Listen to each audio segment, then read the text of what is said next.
Assalamualaikum warahmatullahi wabarakatuh. Waalaikumsalam warahmatullahi wabarakatuh. Alhamdulillah, wassalatu wassalamu ala sayyidina Rasulillah, sayyidina wa maulana Muhammad ibn Abdullah wa ala alihi wa sahbihi wa mawalah. La haula wa la quwwata illa billah, amma ba'du. Bapak-bapak, ibu-ibu, saudara-saudara kaum muslimin rahimakumullah.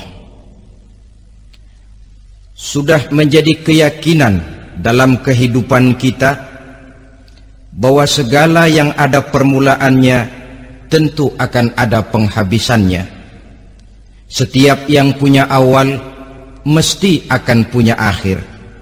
Tidak ada keabadian dalam kehidupan dunia ini. Semuanya datang dan pergi silih berganti, berubah oleh pergeseran masa dan pertukaran waktu. Demikianlah kalau kita mau merenungi kehidupan dari alam di sekitar kita.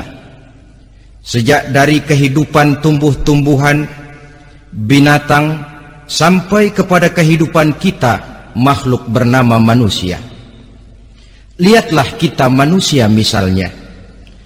Dimulai sejak kita terlahir ke alam ini, keluar dari alam rahim ibu, menjadi bayi yang merah tidak berdaya, untuk kemudian berangsur meningkat menjadi anak-anak.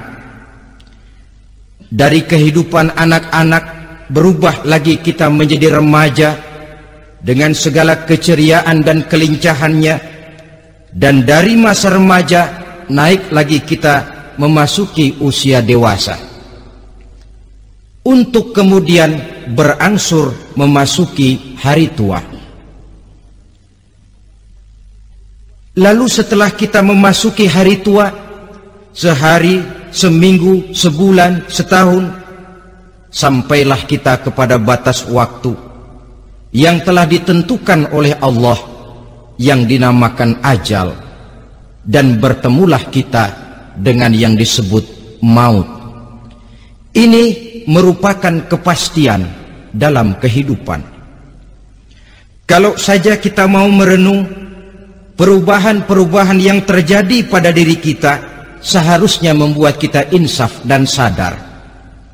Dikala remaja kita begitu lincah, punya rambut yang hitam ikal berderai, punya lesung di pipit, punya senyum yang indah menawan setiap orang yang melihat, punya kulit yang kencang dan bersih.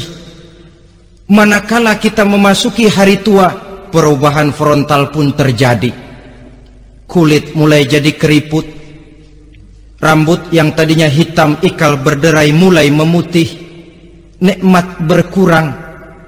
Gigi yang tadinya utuh dan sanggup mengunyah apa saja, satu demi satu permisi meninggalkan kita.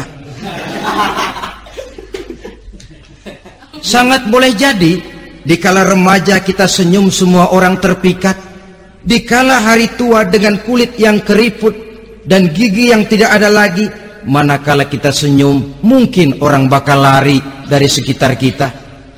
Kemana keindahan yang tadinya begitu menawan? Kemana senyum lesung pipit yang tadinya menarik perhatian orang? Pergi meninggalkan kita, berubah oleh pergeseran masa dan pertukaran waktu. Nah, bila maut datang menjemput kita, selesailah kehidupan sampai di situ? Ternyata belum.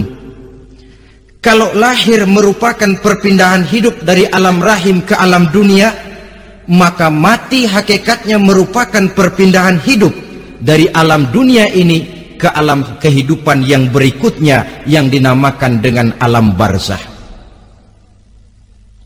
Andai kata hidup cuma sekali, secara moral kita sanggup berkata, alangkah tidak adilnya Tuhan.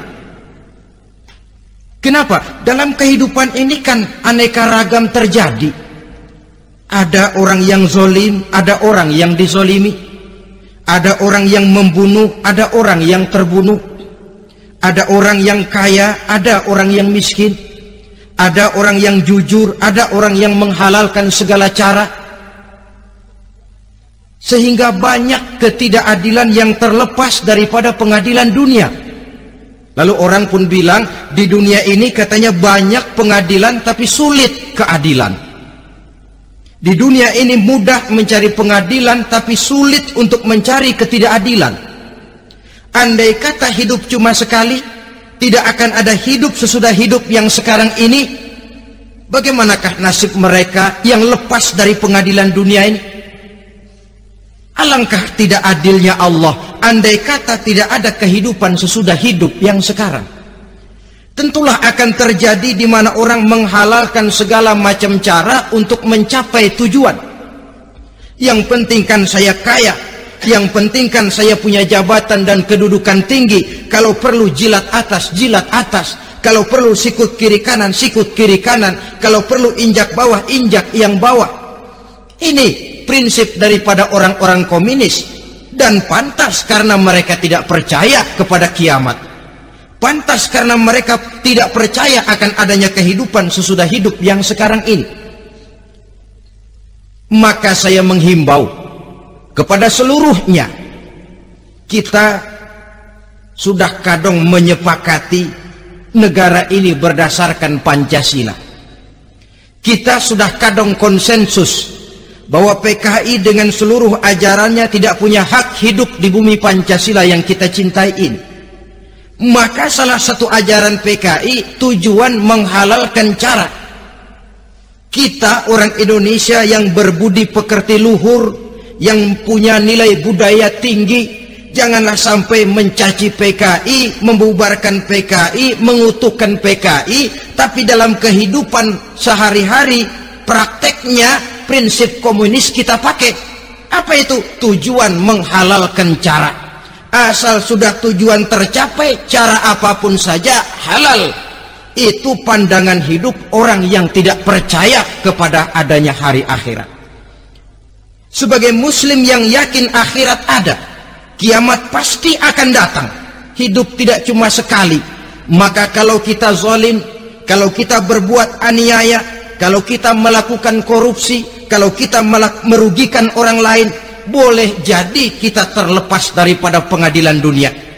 Tapi ingatlah, kita tidak akan pernah lepas dari pengadilan Allah, pengadilan Qadhi Rabbul Jalil, di mana kita akan diadili dengan seadil-adilnya, dan tidak satu perbuatan yang bersifat salah, yang bagaimanapun kecilnya, yang akan lepas dari pengadilan di akhirat itu nanti. Pantas saja kalau satu hari malaikat Jibril datang menasihati Rasulullah sallallahu alaihi wasallam, yang artinya juga menasihati kita semua. Apa kata malaikat Jibril kepada baginda Nabi? Ya Muhammad, ish ma syi'ta fa innaka mayyitun. Hai Muhammad, hiduplah semau kamu, tapi jangan lupa kamu pasti akan mati. Kalau memang dilarang tidak terlarang, dicegah tidak tercegah, kamu mau melaksanakan hidup menurut maumu sendiri, persilakan, hiduplah menurut mau dan gayamu. Tapi jangan lupa, fa innaka mayyitun, satu saat kau pasti bakal mati. Dan mati itu bukan akhir dari segalanya, dia babak baru bagi kehidupan selanjutnya. Silakan hidup menurut maumu, tapi jangan lupa kau pasti akan mati. Wa'mal ma syi'ta fa innaka majziyun bih. Kerjakan apa saja yang kamu mau. Kalau kau mau menghalalkan segala macam cara, persilahkan halalkan segala macam cara. Tapi jangan lupa kau akan mendapat balasan dari seluruh amal perbuatanmu. Wa ahbib ma syi'ta fa innaka mufariquhu. Dan cintailah apa saja yang mau kau cintai. Kau cintai anak istrimu, silahkan. Kau cintai harta bendamu, tafadhal. Kau cintai tanah airmu, kau cintai pangkat dan jabatanmu, persilahkan. Tapi jangan lupa, fa innaka mufariquhu, kau pasti akan berpisah dan akan meninggalkan segala yang kau cintai itu. Apa artinya ini buat kita? Ternyata sesudah maut datang menjemput kita, ada kehidupan sesudah hidup yang sekarang ini. Ini yang mendorong kita untuk dalam kehidupan di dunia ini tidak melakukan prinsip saenake dewe, semaunya sendiri saja, asal perut kenyang, asal pangkat tinggi, asal harta dapat. Masa bodoh dengan merugikan orang lain, masa bodoh dengan menipu orang lain. Iku jenenge saenake dewe. Muslim tidak diajarkan. Ingat manusia, setelah kau mati, setelah kiamat datang, kau akan dibangkitkan, kau akan dimintakan pertanggungan jawab tentang kehidupan yang sekarang ini. Saudara hadirin, oleh sebab itu kalau kita bicara soal kiamat, soal akhirat, ini memang masalah yang gaib, yang sepenuhnya tidak bisa dicernakan dengan kemampuan penalaran intelektual. Dasar di dalam membicarakan ini tidak lain adalah iman kita kepada Allah Subhanahu wa ta'ala. Bukan cuma zaman sekarang, dari zamannya Nabi. Orang itu kalau sudah bicara kiamat, bicara akhirat, ada yang ragu-ragu, ada yang menolak sama sekali. Bukan dari zaman sekarang, dari zaman dulu. Pernah kok satu saat Rasulullah itu dakwah menceritakan, saudara-saudara, akan terjadi kiamat di mana Allah akan membangkitkan manusia dari kuburnya untuk memintakan pertanggungan jawab. Ini dalam dakwahnya Nabi pidato macam itu. Apa reaksi orang? Yang beriman ya mantap, tapi yang tidak beriman, bajingan-bajingan Quraisy ini, mereka bertepuk tangan, mengejek, mencaci. Malahan ini yang luar biasa, ada dua orang kafir namanya Ubay bin Ka'ab dan Al-As bin Wa'il. Mendengar pidato macam ini, mereka buru-buru pulang ke rumah. Ngapain? Ngambil pacul. Lalu berangkat nyari kuburan tua. Dia gali itu kuburan, tulang-tulangnya diangkut, dibawa ke depan Nabi. Ya Muhammad, tulang-tulang yang udah hancur begini, siapa yang bisa ngidupin lagi? Yang macam-macam aja kamu Muhammad, nggak rasional, nggak masuk akal. Allah menjawab. Apa kata Allah? وَضَرَبَ لَنَا مَثَلًا وَنَسِيَ خَلْقَهُ قَالَ مَنْ يُحْيِي الْعِظَامَ وَهِيَ رَمِيمٌ قُلْ يُحْيِيهَا الَّذِي أَنْشَأَهَا أَوَّلَ مَرَّةٍ وَهُوَ بِكُلِّ خَلْقٍ عَلِيمٌ. Mereka memberikan perumpamaan kepada kami, kata Allah. Mereka melupakan asal kejadiannya. Mereka bertanya, siapa yang sanggup menghidupkan tulang belulang yang sudah hancur kayak begini? Qul yuhyiha allazi ansha'aha awwala marrah. Katakan kepada mereka Muhammad, yang akan menghidupkannya adalah dia yang telah menciptakannya pertama kali dulu.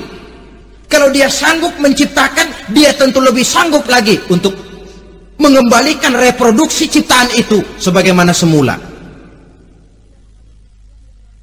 Yang paling kasihan yang ragu-ragu. Akhirat itu ada apa enggak sih? Kiamat itu ada apa enggak sih? Lantaran ragu-ragu, terombang-ambing dia antara harapan dan putus asa, antara kenyataan dan idealisme.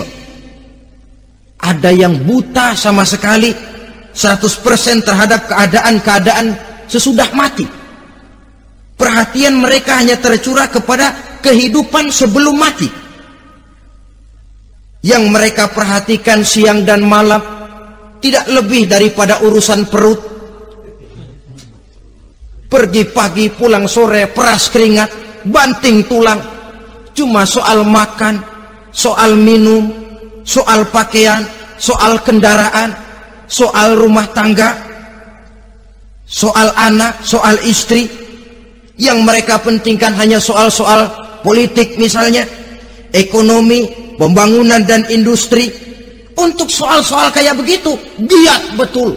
Habis seluruh waktu untuk memikirkan meningkatkan kebudayaan, politik, sosial, ekonomi. Kadang-kadang kurang tidur, kurang istirahat, berkeliaran ke sana kemari ke tempat yang jauh-jauh, sampai kadang-kadang terkena stres, penyakit darah tinggi, ginjal, liver, untuk memikirkan hal-hal yang semata-mata karena dunia saja. Lantas boleh jadi mereka mendapatkan kekayaan yang berlimpah ruah, mendapatkan kedudukan yang tinggi, nama yang semerbak, dikenal orang di barat dan di timur, di utara dan di selatan. Tetapi alangkah kecewanya mereka jikalau datang ajal menjemput nyawa, mati mereka, meninggalkan harta yang banyak, nama yang masyhur. Mereka disebut dengan jasa-jasanya. Radio memberitakan, TV menyiarkan, koran-koran memuat. Bahkan nama mereka kadang-kadang dikenang 2-3 tahun setelah wafatnya. Tetapi dalam pada itu, roh mereka merintih, mengeluh, menderita, karena dilemparkan oleh Allah ke tempat-tempat yang kotor. Penyesalan yang sudah tidak akan ada gunanya lagi. Saudara-saudara kaum muslimin rahimakumullah, oleh karena itu kehidupan akhirat bukanlah dongeng dan takhayul, bukan khurafat dan hayalan. Kehidupan akhirat, hari kiamat adalah kebenaran dan kepastian. Dalam surah Al-Hajj ayat ke-7, Allah Subhanahu wa taala menyatakan, wa anna as-sa'ata atiyatun la raiba fiha wa anna Allah yab'atsu man fil qubur, dan bahwasanya kiamat itu sesungguhnya adalah sesuatu yang pasti dan tidak ada keraguan-raguan lagi di dalamnya, dan bahwasanya Allah sungguh-sungguh akan membangkitkan manusia dari kuburnya masing-masing. Nah, kalau kita sudah yakin kiamat sesuatu yang pasti adanya, akhirat sesuatu yang pasti adanya, dari mana pembicaraan tentang kiamat ini kita mulai? Tentu dari diri kita. Marilah kita mencoba melihat proses perjalanan hidup ini sampai kita memasuki kiamat. Hadirin, tidak ada makhluk secantik manusia. Tidak percaya? Pernah keragunan? Nah, saudara masuk ke kebun binatang, segala macam makhluk ada di situ, ratusan macam jenis binatang. Bandingkan dengan saudara, kira-kira cakep mana?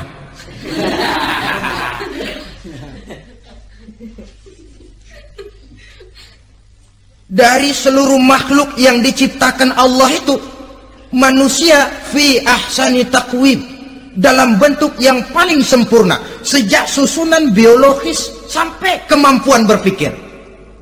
Biologis kita ya Allah, diciptakan kita begini rupa, diberikan 2 kaki untuk berjalan, 2 tangan untuk bekerja, diberikan 2 mata, dua-duanya di depan. Pernah saudara mikir kalau mata kita yang satu di depan, yang satu di belakang? Ah, rasanya nggak laku kacamata itu.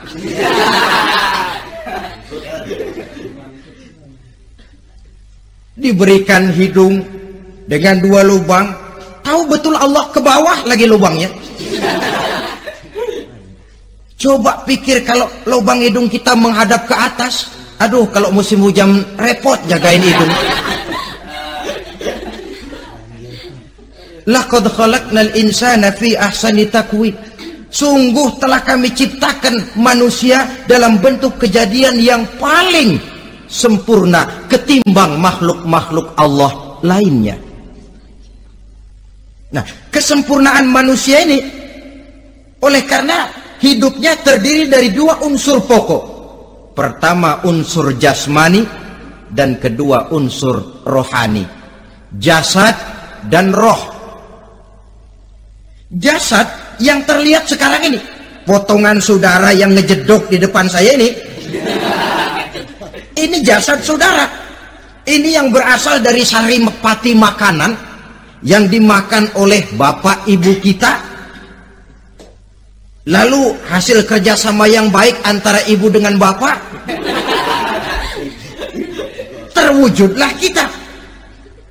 Kalimat langsungnya, jasad ini berasal dari tanah yang tadi berubah dari bayi, remaja, dewasa, meningkat hari tua. Yang berubah itu jasmani kita. Kenapa? Karena jasmani itu materi, benda, daya tahannya terbatas. Dia berubah oleh pergeseran masa dan pertukaran waktu. Apa ada orang makin tua makin cakep? Jasmani oleh karena dia materi, dia berubah oleh pergeseran masa dan pertukaran waktu.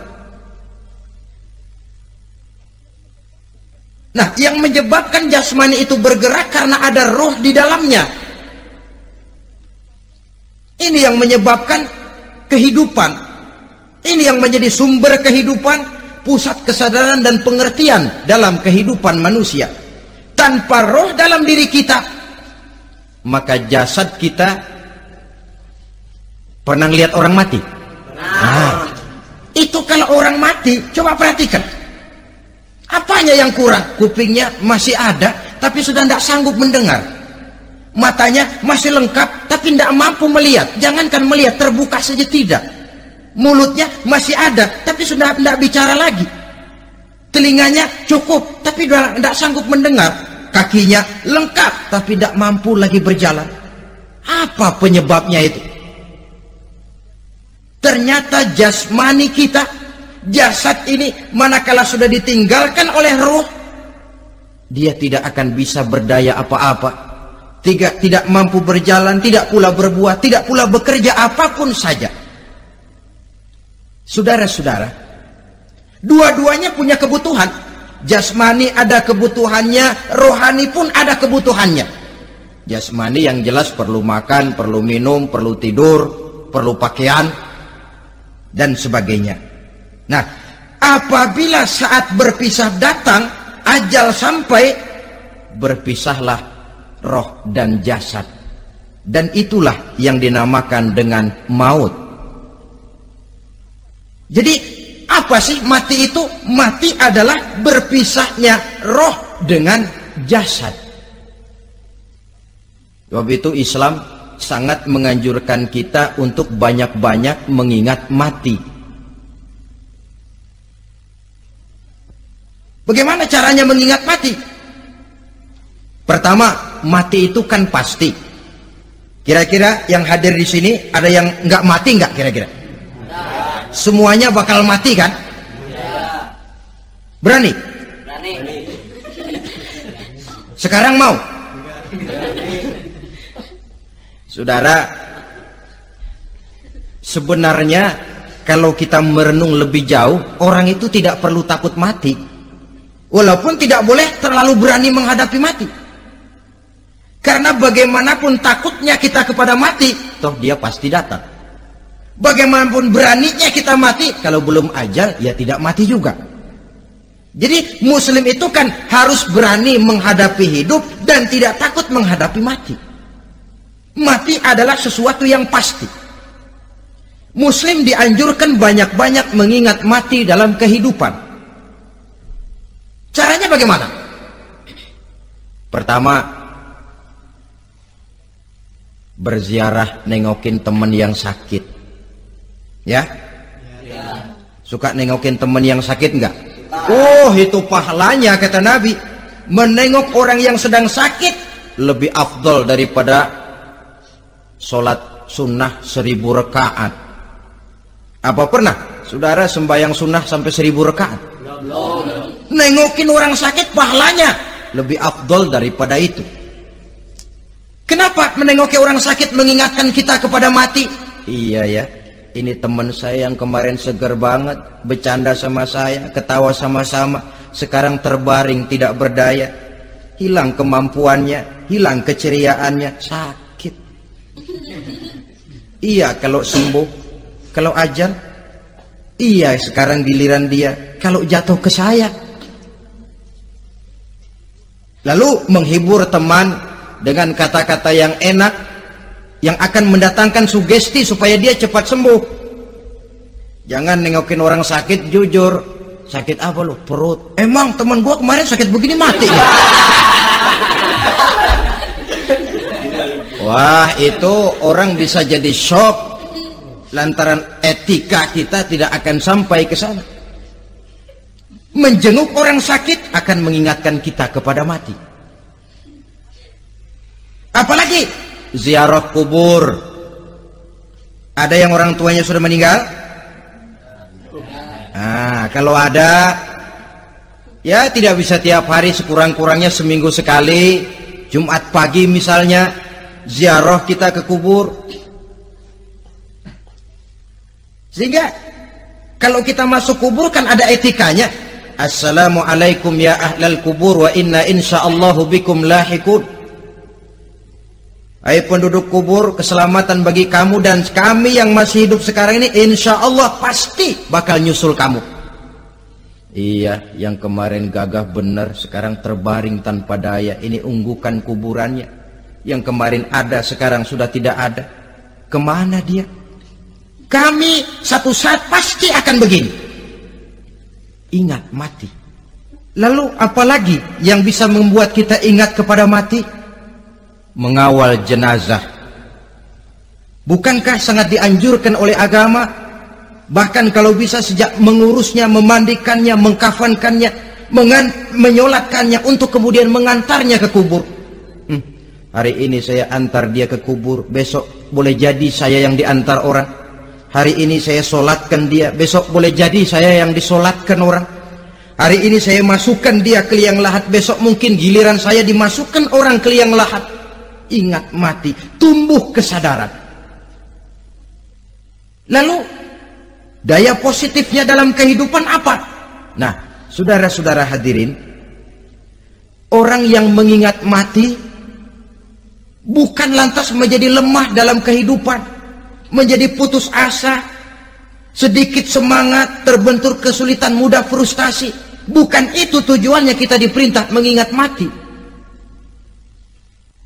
Jelasnya Islam menganjurkan kita untuk mengingat mati guna maksud-maksud yang positif, supaya orang lalu sadar hidup ini cuma sebentar.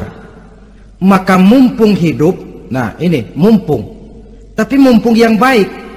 Mumpung hidup, maka hidup yang singkat ini harus saya pergunakan dengan sebaik-baiknya, melakukan kebajikan yang sebanyak-banyaknya, menjauhkan rasa malas, menunggu keajaiban yang datang dari langit, berleha-leha, bermain-main, sementara maut kalau dia datang tidak pernah main-main. Pantas kalau seorang penyair bernama Syauqi memesankan, tazawwad bittaqwa fa innaka la tadri idza hanna al-lailu hal ta'ishu ila al-fajri, kam min sahihin mata min ghairi illatin wa kam min alilin 'asha hinan min ad-dahri. Persiapkan dirimu dengan takwa, sebab kamu tidak tahu apabila malam datang kamu masih bisa hidup apa enggak besok pagi. Apa ada jaminan saudara yang kumpul di depan saya malam ini besok masih bisa hidup? Tidak. Ada jaminan? Tidak ada sama sekali. Kam min sahihin mata min ghairi illatin. Berapa banyak orang sehat mati nggak pakai sakit lagi. Sebabnya kadang-kadang ringan saja. Ada yang cuma jatuh di kamar mandi mati. Ada yang cuma ketiban pensil. Iya, kalau ketiban pensil 3 peti masa nggak mati. Ta'addadatil asbab wal mautu wahid. Sebabnya boleh jadi macam-macam, tapi mati satu juga, yaitu mati. Dia seperti kelapa yang terlalu tua jatuh ke bawah, yang kembang baru keluar pun jatuh ke bawah. Itulah mati. Dia datang menjemput yang bayi, dia datang mengambil yang anak-anak, dia datang juga kepada yang remaja, kepada yang dewasa, kepada yang tua sekalipun. Jangan yang remaja lalu berpikir, gua rasanya masih jauh banget mau mati. Ini sesuatu yang pasti yang kita tidak pernah diberitahu kapannya. Kalau dikasih tahu kapannya kan kita bisa, umpama malaikat maut datang ke rumah saya, saudara Zainuddin kau mati 80 tahun lagi. Oh saya kan berhitung, masih lama, poya-poya aja dulu Tapi ini tidak pernah diberitahu kepada kita. Lantaran tidak diberitahu itulah kita perlu bersiap-siap dengan selalu mengingat-ingat mati yang mendorong kita untuk berbuat positif. Satu contoh peringatan mati yang mendatangkan positif pada peristiwa ketika turun perintah hijrah. Ketika di Mekah sudah terpepet turun perintah hijrah. Ini sahabat yang berangkat hijrah, jangan dikira semua bulat hati. Ada yang mikir, kalau saya hijrah berangkat dari Mekah ke Madinah, nanti di tengah jalan dicegat oleh kafir Quraisy lalu dibunuh, mati saya. Takut mati. Allah peringatkan, kullu nafsin za'iqatul maut. Kamu disuruh hijrah saja takut mati, padahal kamu tahu semua yang hidup bakalan mati. Diam saja di Mekah mati, hijrah ke Madinah pun akan mati. Mendengar ayat ini, Sayyidina Umar bin Khattab seperti dibakar semangatnya. Kalau sebagian sahabat hijrah sembunyi-sembunyi, beliau mau hijrah itu malah bajingan Quraisy dikumpulkan dekat Ka'bah. Pidato, ya ma'syara Quraisy, dedengkot Quraisy, dengerin. Besok pagi yang namanya Umar bin Khattab mau hijrah dari Mekah ke Madinah. Siapa yang kepengen kepalanya berpisah dengan badannya, persilahkan cegat Umar di jalanan. Besok dengan tenang dia berangkat hijrah, gak ada yang berani nyegat. Tuh Quraisy juga barangkali mikir, gue ngapain nyegat penyakit. Begitu ingat mati, timbul semangat juang, timbul semangat berbuat. Ini ingat mati yang positif, bukan yang melemahkan semangat. Dah jangan kerja rajin-rajin dah, lu bakalan mati. Ini ingat mati yang salah pasang. Ingat mati seharusnya mendorong manusia untuk berbuat lebih tekun. Allah memberikan peringatan, qul innal mauta alladzi tafirruna minhu fa innahu mulaqikum. Katakan, maut yang kamu akan melarikan diri daripadanya, yang kamu takuti benar dia pasti akan datang menjemput kamu. Saudara-saudara hadirin yang saya hormati, datangnya memang tidak kita harapkan yang namanya maut. Tapi sekali dia datang, tidak ada pintu tempat kita lari. Dia memang tidak pernah kita undang. Tapi sekali dia datang, mengetok pintu, kekuatan apa yang bisa menolak? Dia sebuah tanda seru dalam kehidupan. Apa yang menyebabkan orang takut mati? Pertama barangkali karena dia tidak tahu bagaimana kehidupan sesudah mati.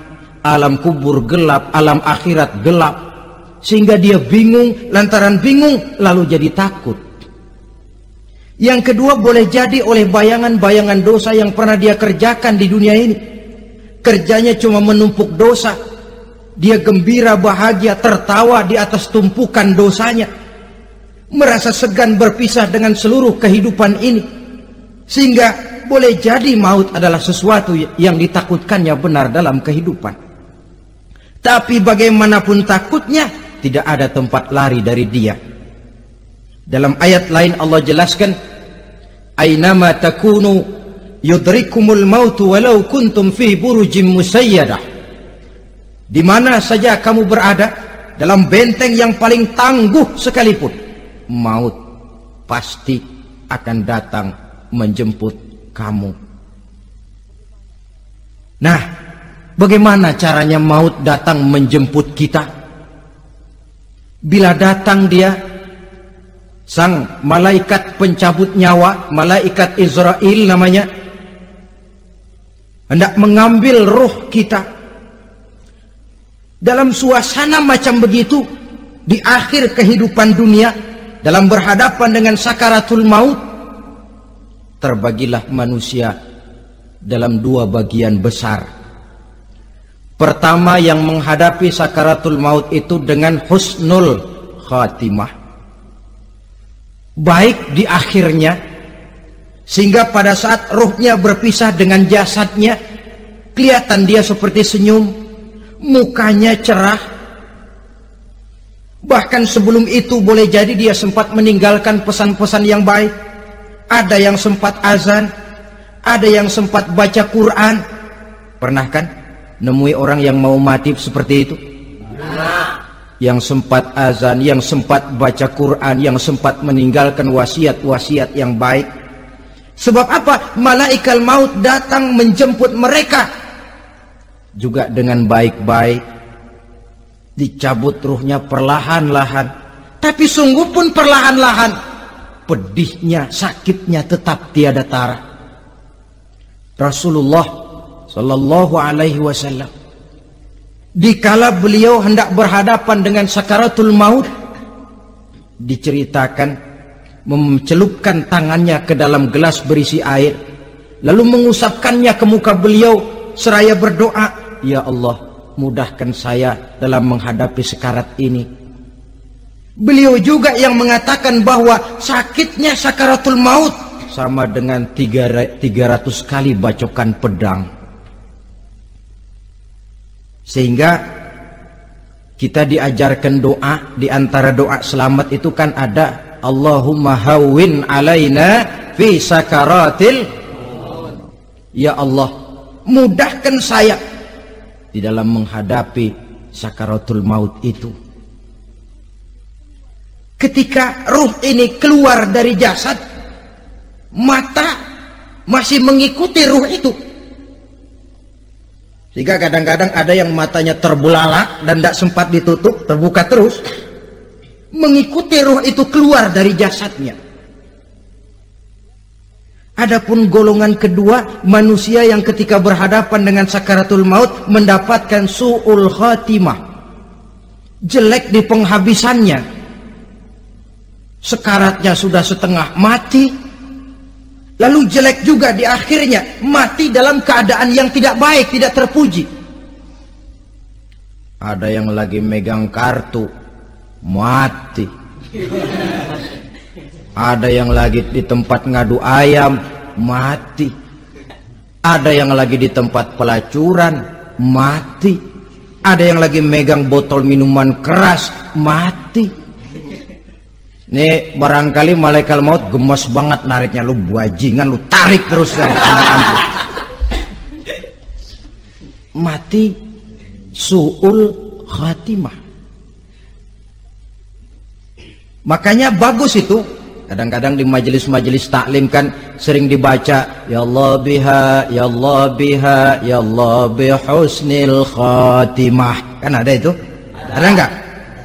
Saudara hadirin, mohon agar oleh Allah kita diberikan husnul khatimah, baik di saat ruh akan berpisah dengan jasad. Ini sesuatu yang pasti. Sang malaikat maut datang menjemput nyawa. Setelah ruh berpisah dari badan, maka tinggallah sang badan, ditangisi oleh semua yang kita tinggalkan.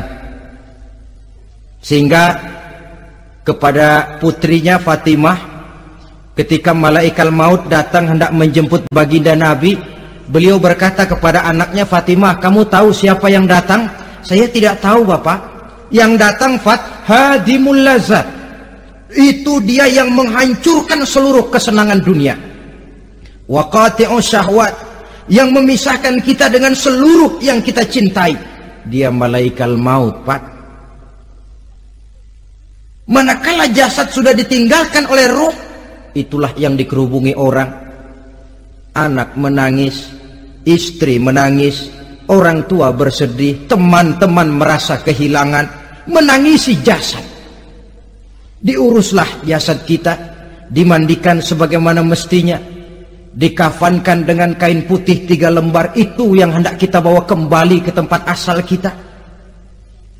Pakaian sutra, jas yang mereknya Switzerland wool, kain yang Samarinda, sepatu yang Belly atau Beltoni, jam tangan yang Rolex, kendaraan yang serba mewah. Tidak ada yang menyertai kita. Kain putih 3 lembar itu saja lagi. Demi setelah dikafankan, dibujurkan kita menghadap ke arah kiblat, orang banyak pun datang menyolatkan kita dengan 4 takbir, diiringi dengan doa. Lalu upacara pelepasan, berangkat kita meninggalkan anak, istri, suami, kampung halaman, tanah air, bahkan alam dunia ini. Selamat tinggal alam dan seluruh isinya. Tinggallah yang tinggal. Saya akan kembali ke tempat asal dari mana saya datang, untuk kembali mempertanggungjawabkan seluruh perbuatan saya dalam kehidupan ini. Manakala upacara pelepasan selesailah sudah, dimasukkan kita ke keranda jenazah, digotong orang, bismillah wa ala millati rasulillah, dibawa ke tempat peristirahatan terakhir katanya. Padahal dulu kalau mau kita istirahat, ke villa lah kita, ke Bali lah kita, ke Hong Kong lah kita, ke tempat-tempat tamasya yang indah. Oh, rupanya akan sampai juga perjalanan menuju tempat peristirahatan terakhir yang luasnya tidak akan lebih dari 2 kali 1 meter.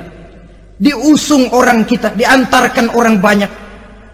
Manakala sampai ke atas liang lahat, pengusung jenazah dibuka, diturunkan kita ke liang lahat, dibaringkan. Gumpalan tanah akan jadi bantal kita. Muka dibuka, dihadapkan ke arah kiblat. Setelah itu ditutup liang lahat kita dengan kayu. Masih belum kurang, diuruk dengan tanah. Yang menguruk orang-orang yang tadinya mencintai kita, menyayangi kita. Tapi ketika jasad sudah ditinggalkan ruh, habis rupanya cintanya. Coba jasad kalau sudah ditinggalkan ruh, 3 hari aja di rumah, serem.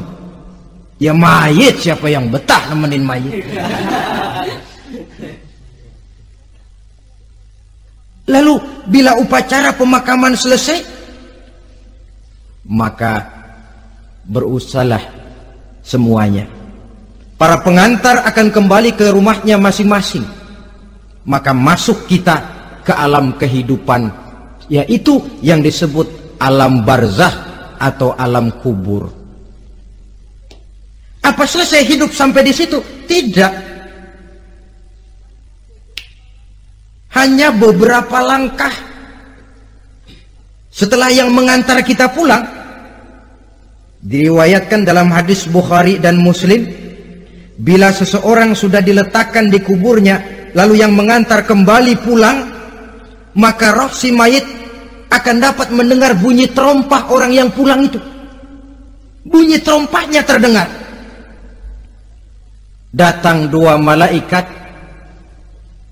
menanyakan dia dengan pertanyaan-pertanyaan yang kalau bisa dijawab dengan betul. 2 malaikat yang bernama Munkar Nakir akan bilang, jawabanmu betul, tenanglah kau di sini, naumatal arus, tidurlah kau di sini seperti tidurnya pengantin. Orang yang baik-baik di alam kuburnya akan mendapat nikmat kubur, sehingga masa penantian yang lama. Sebab jangan lupa, kita masuk ke kubur itu kan menunggu sampai datangnya hari kiamat. Jadi kalau kiamat umpama masih 1000 tahun lagi, ya 1000 tahun kita menunggu. Orang yang baik-baik penantian di alam kubur, kata malaikat, naumatal arus, tidurlah kamu seperti tidurnya pengantin. Bagaimana sih tidurnya pengantin? Nggak berasa. Iya, kata anak sekarang, endah aja udah. Begitu menerusin pagi, kata lakinya, malam sebentar bener ya Neng. Sebentar betul katanya malam. Ya tentu saja tidak terasa. Kenapa? Dia tidak pernah memikirkan waktu. Terbawa oleh kenikmatan dan kelezatan yang dirasakannya dalam kehidupan. Tapi orang kafir, orang yang dosanya bertumpuk, tidak sanggup menjawab pertanyaan dua orang malaikat, maka dia akan mendapat azab di alam kuburnya terus menerus siang dan malam sampai datangnya hari kiamat. Ibarat maling ayam ketangkep, belum masuk pengadilan udah digebugin duluan. Kan begitu kan? Ada maling ayam nggak di sini? Nah, itu yang nyaut tadi pengalaman itu. Di sidang belum divonis, belum digebukin babak belur. Saudara hadirin, maka alam kubur bisa merupakan raudhatun min riyadil jannah, taman di antara taman-taman surga, pun juga bisa merupakan hufratun min hufarin niran, menjadi liang daripada neraka. Ada lagi riwayat yang dari Imam Muslim yang diperoleh dari Zaid bin Sabit. Zaid bin Sabit cerita, satu hari kami bersama Rasulullah SAW berada dalam kebun kepunyaan Bani Najjar. Rasulullah sedang duduk di atas keledai. Tiba-tiba entah bagaimana itu keledai terkejut, kaget, berontak, hampir Rasulullah jatuh.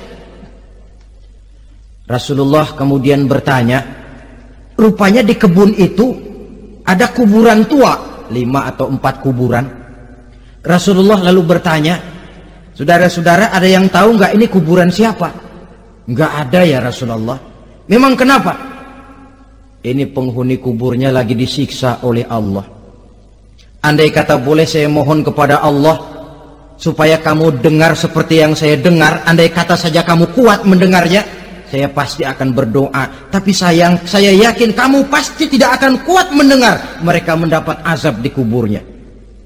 Hadis sahih riwayat Imam Muslim dari Zaid bin Sabit. Kehidupan di alam barzah. Pak, iya kalau yang matinya dikuburin. Lah kalau yang matinya dia ceburin ke laut, dibakar, di medan perang hilang gak ketahuan kemana jenazahnya.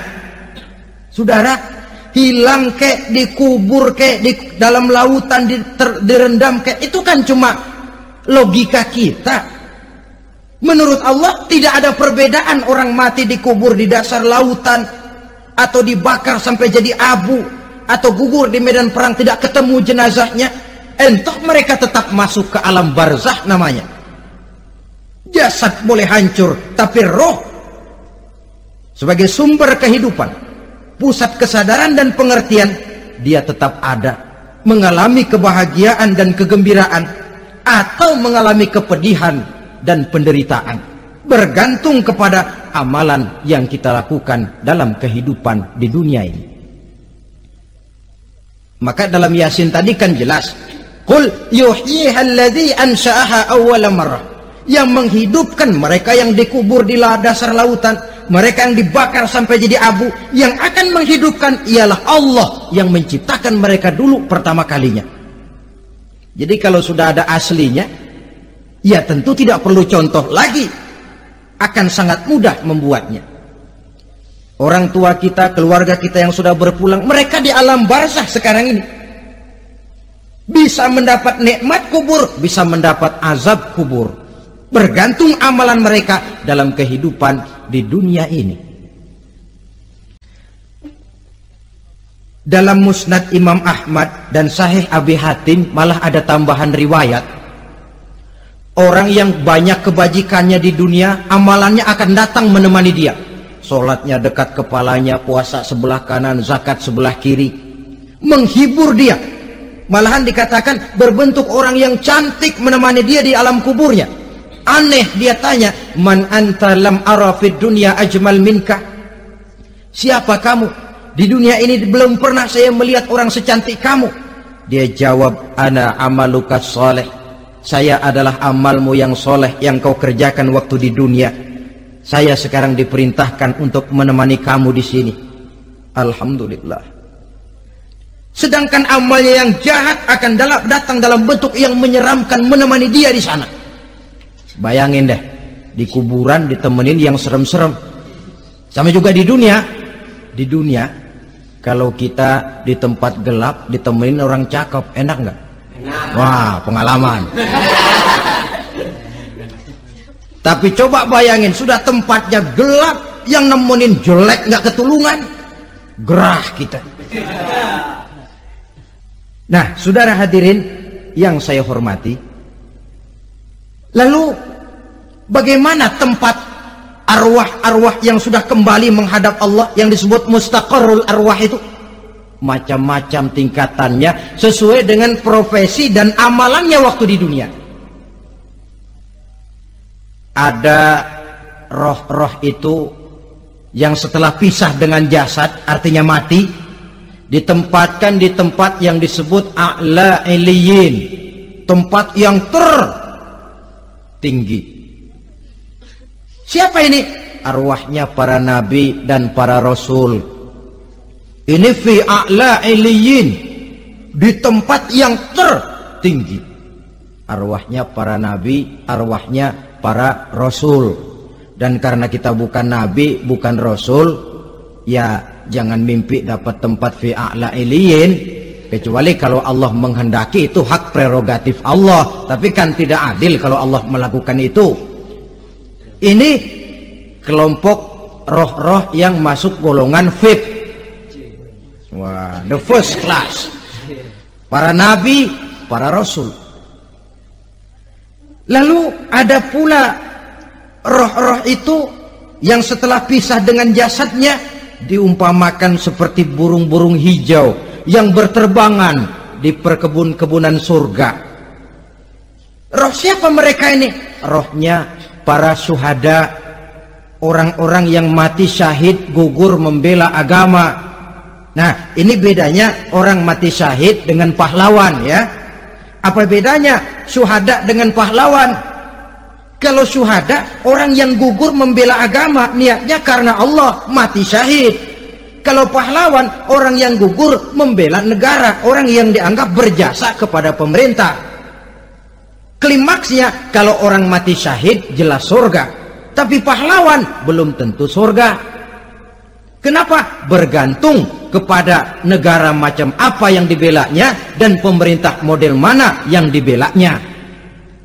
Di negara-negara komunis misalnya, banyak nggak pahlawan? Banyak. Dengan sekian tanda jasa yang mati di medan perang dan sebagainya. Kira-kira pahlawan komunis masuk surga nggak? Ya, kalau pahlawan komunis masuk surga, kita nggak kebagian kapling di surga barangkali. Inilah bedanya pahlawan dengan orang mati syahid. Kemudian ada pula roh itu yang tertahan di pintu surga. Tertahan di pintu surga. Ini seperti tadi, orang yang mati syahid tapi masih ada kaitan di dunia. Rasulullah pernah ditanya orang, ya Rasul, kalau saya maju ke medan perang bela agama, mati syahid, apa saya masuk surga? Iya, masuk surga. Kecuali kata Nabi, kalau masih punya utang. Nah, tertahan di pintu surga. Ada pula roh itu yang tertahan di alam kuburnya. Ini umumnya seperti tadi itu. Ada mempunyai dosa, mempunyai kesalahan, sehingga merasakan azab kubur. Ada juga roh itu yang tertahan di permukaan bumi. Mereka yang dalam hidup selalu menumpuk dosa-dosa yang besar, meninggal sebelum keburu untuk bertaubat. Saudara hadirin yang saya hormati, inilah yang kita khawatirkan. Sebab jikalau pada saat roh sudah datang, jikalau saatnya roh datang berpisah dengan jasad, menemukan sakaratul maut, saat itu taubat sudah tidak akan ada gunanya lagi. Masuk ke alam kubur, mendapat azab kubur sampai datangnya hari kiamat. Berapa lama di alam kubur ini? Menunggulah kita sampai datang saatnya kiamat. Nah, saudara-saudara, apa tanda-tanda hari kiamat? Kapan dia akan datang? Bagaimana hal ihwal manusia pada saat terjadi kiamat? Bagaimana alam ini? Bagaimana perhitungan di padang mahsyar? Insya Allah akan saya ungkapkan pada bagian kedua dari ceramah ini. Insya Allah kita akan lanjutkan pembicaraan ini sampai kepada terminal paling akhir, surga dan neraka. Inilah saja pertemuan kita pada kesempatan kali ini. Terima kasih banyak atas segala perhatian. Mohon maaf atas segala kekurangan. Wabillahi taufiq wal hidayah. Wassalamualaikum warahmatullahi wabarakatuh. Waalaikumsalam warahmatullahi wabarakatuh.